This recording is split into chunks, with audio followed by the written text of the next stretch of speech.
Paulo Pimenta demonstra como o esquema criminoso do INSS foi montado no governo Bolsonaro. Eu pretendo, senhor presidente, usar o meu tempo para demonstrar de uma forma didática como uma organização criminosa, com certeza com a participação de servidores públicos, conseguiu tomar de assalto um espaço importante da vida política do nosso país e transformou este mecanismo de desconto associativo dos aposentados e aposentadas, um negócio bilionário que enriqueceu de forma criminosa um conjunto de pessoas que esta comissão e a Polícia Federal com certeza vai conseguir identificar e ao final de tudo isso serão colocados na cadeia. Veja bem, senhor presidente, a Conafer, desde 2013, tentava uma autorização para o canal de desconto do INSS. Tem aqui um ofício de 9 de 8 de 2013, foi negado pelo INSS. Um outro ofício, dia 24 de 1 de 2014, foi negado. E por que o INSS negava naquela época? Porque a Conafer não era entidade sindical. A Conafer requeria uma autorização para um desconto sindical e não era uma entidade sindical. Em 21 de setembro de 2016, portanto, já no governo Temer, a Dilma já havia sido afastada, 21 de setembro, há uma mudança de posição. Há uma manifestação do INSS dizendo o seguinte: há uma mudança de entendimento. A partir de agora, não será mais necessário o registro de entidade no Ministério do Trabalho, tendo em vista que o desconto ora solicitado é associativo e não sindical. 21 de setembro de 2016, senhor presidente. Foi essa mudança de interpretação do INSS que permitiu que esta entidade e outras entidades não sindicais tivessem direito à ACT, tivessem direito ao chamado canal de desconto. Logo em seguida, 30 de agosto de 2017, é assinado o acordo de cooperação entre Leonardo Mélio Gadelha, presidente do INSS, e o senhor Carlos Roberto, que está aqui. 2017. Muito bem. No dia 30 de janeiro de 2020, na medida que os descontos começam em julho de 2019, o senhor Lauro Yatzilko Júnior, servidor de carreira do INSS, da Divisão de Acordos Nacionais de Benefícios, percebe que tem alguma coisa errada. A entidade pula de 718 descontos para 42 mil, rapidamente. E a diretora de benefícios da época, Márcia Elisa de Souza, assinou um despacho abrindo uma fiscalização, dia 1º de fevereiro de 2020. O que aconteceu, presidente? 12 dias depois ela foi exonerada. Ela abre a fiscalização sobre a Conafer e 12 dias depois ela é exonerada. Assume no lugar dela o senhor Alessandro Roosevelt, que pede explicações para a Conafer. Pede uma primeira, pede uma segunda. A Conafer é comunicada, e nessa oportunidade ela já tinha 279.520 descontos, 279.520 descontos, já tinha uma arrecadação de quase 7 milhões, e é solicitado à Conafer que informe a lista de beneficiários com a comprovação das autorizações.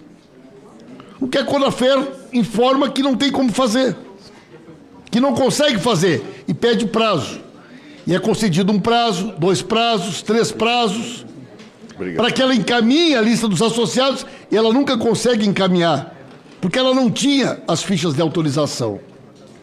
O que ocorre, senhor presidente? Nesse meio tempo, o servidor do INSS vai na polícia e faz uma denúncia. Denuncia que está havendo uma irregularidade, leva documentos e a Polícia Civil abre uma investigação.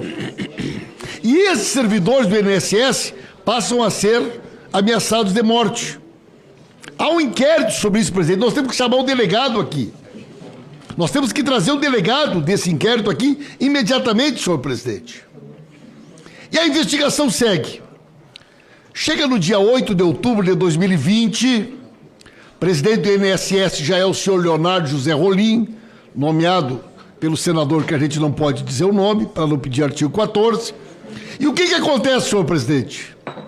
O presidente do INSS, Leonardo Rolim, retira da Dirbem a competência para firmar o ACT. E troca de diretoria, colocando uma tal de Dirate. Tira da Dirbem.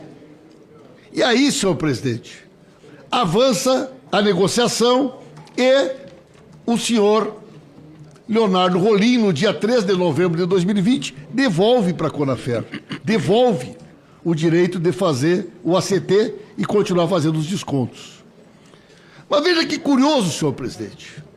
Ao mesmo tempo que devolve, com todas as irregularidades, com milhares de denúncias pelo Brasil afora,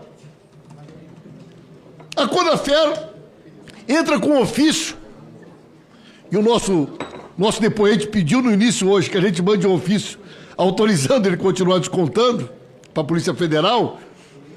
O nosso depoente encaminha um ofício cobrando a diferença dos valores recebidos e que ele não pôde receber durante o período que ele estava sem o ACT. Ele pede os atrasados, não cobrados durante o período em que o ACT dele estava suspenso.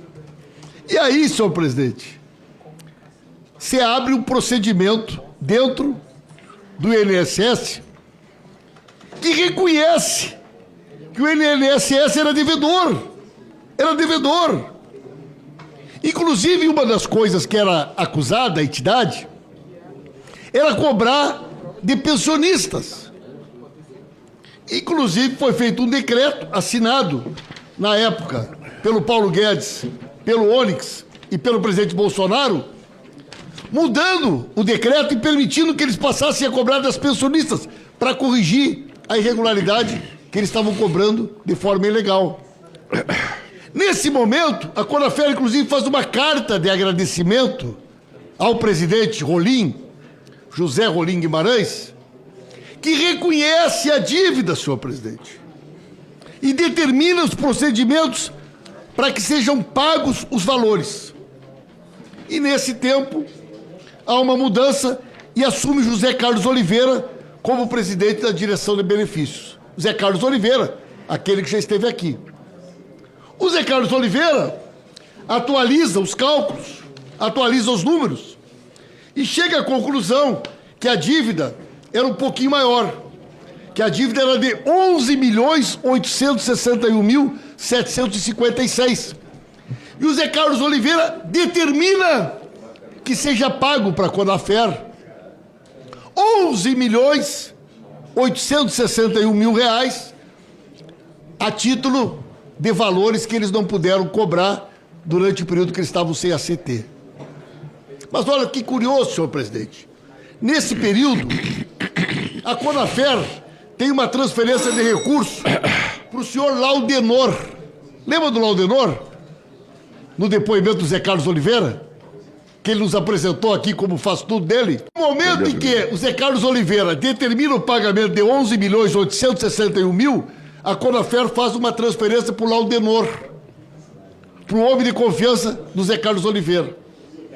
O que eu quero mostrar, senhor presidente, que essa organização tomou de assalto o Estado brasileiro.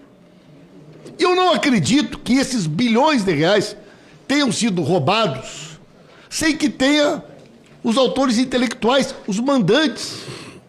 Quem é que botou essas pessoas na posição de comando? Quem é que promoveu essas alterações que permitiram essa roubalheira contra os aposentados e aposentadas? Então os documentos, senhor presidente, comprovam as datas 17, 19, 20, 21, 22. Eu quero que Vossa Excelência encaminhe duas questões para concluir. Primeiro, presidente, priorize o chamamento do delegado. Nós temos que trazer esse delegado imediatamente para depor aqui. Segundo, nós temos que trazer o senhor Cícero Marcelino de Souza Santos, que é o cidadão que foi transferido aí 140 milhões de reais, que ninguém sabe por quê. Tem que trazer imediatamente o Cícero Marcelino. E temos que trazer, senhor presidente, o Leonardo Rolim. O presidente do INSS, Leonardo Rolim, nós já decidimos aqui que nós vamos priorizar ouvir os ministros e presidente do INSS. E esse Leonardo Rolim, senhor presidente, está no centro do esquema criminoso. Então peço a Vossa Excelência que priorize esses três depoimentos. Repita os nomes, por favor, deputado. Leonardo Rolim, Sim. presidente do INSS, o Cícero Marcelino de Souza Santos, que é o camarada que, ao que tudo indica, é o sócio oculto do senhor Carlos Roberto, e o delegado Wilson Pérez Ferreira, nós já aprovamos o convite para ele, que é quem instaurou o inquérito na Polícia Civil do DF, e depois, senhor presidente, esse inquérito foi transferido para a Polícia Federal, porque ele chegou a uma conclusão de que não era um esquema só no DF. E quando ele percebe que é um esquema nacional, ele remete esse inquérito para a Polícia Federal no dia 27 de 4 de 2020, e nós temos que saber, inclusive, onde é que está esse inquérito. Pois não, Porque ele já estava concluído na Polícia Civil, quando foi remetido para a Polícia Federal em 2020. Nós temos que saber onde é que foi parar esse inquérito.